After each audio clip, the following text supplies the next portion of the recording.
Hey everyone, Willie Miranda with Miranda Real Estate Group, and on this video I want to share with you probably the biggest kiss of death mistake you can make on a listing appointment.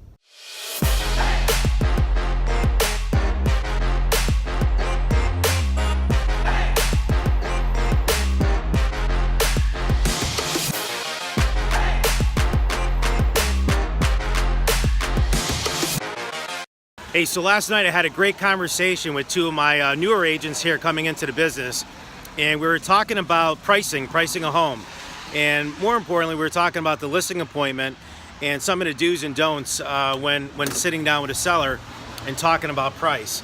And I let them know that normally a seller usually has a certain price in mind, right? And it's always usually more than what their home is worth. So I advise them never to give the exact price to a seller.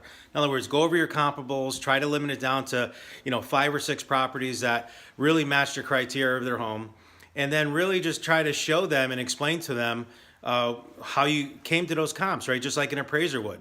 And then from there, ask them the question, so based on all this information, Mr. Seller, what do you feel your home should be worth? And I know some of you are saying right now, well, that's, what if they say, well, that's what we have you here for, Willie, or etc. But I'll tell you, 9 out of 10 times, they self-discover themselves basically by looking at all the different comparables, looking at all the comps, looking at the inside photos. And let's say, for an example, last night I gave them an example of a house that was probably worth maybe 260, 270. You may go in there and the seller's thinking in their mind it's $300,000, right? But when they actually go through and see all the comparables and see what the other homes are selling for, they self-discover that, you know what, it's probably not worth that much, and they'll actually come up and give you a price or a range. And the reason why I said it's one of the biggest mistakes that I've ever made is because I've been on appointments before where I've given them a price. Geez, I think this home we should start at $259,900. And they look at you and they're like, are you kidding me? I was hoping to get $300,000.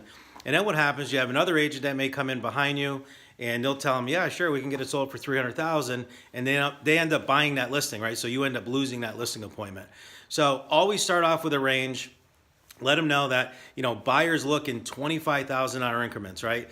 So 250 to 275, 275 to 300, and try to find out what that range is going to be based on the comparables, and then let them know that you'll start off at the higher end of the range based on the condition and the amenities of their property.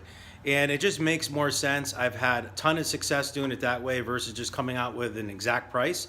And it'll eliminate you from losing a lot of listings in the future. So I hope you like this information. Scroll down below, leave me a comment, let me know your thoughts, and let's go get them this week.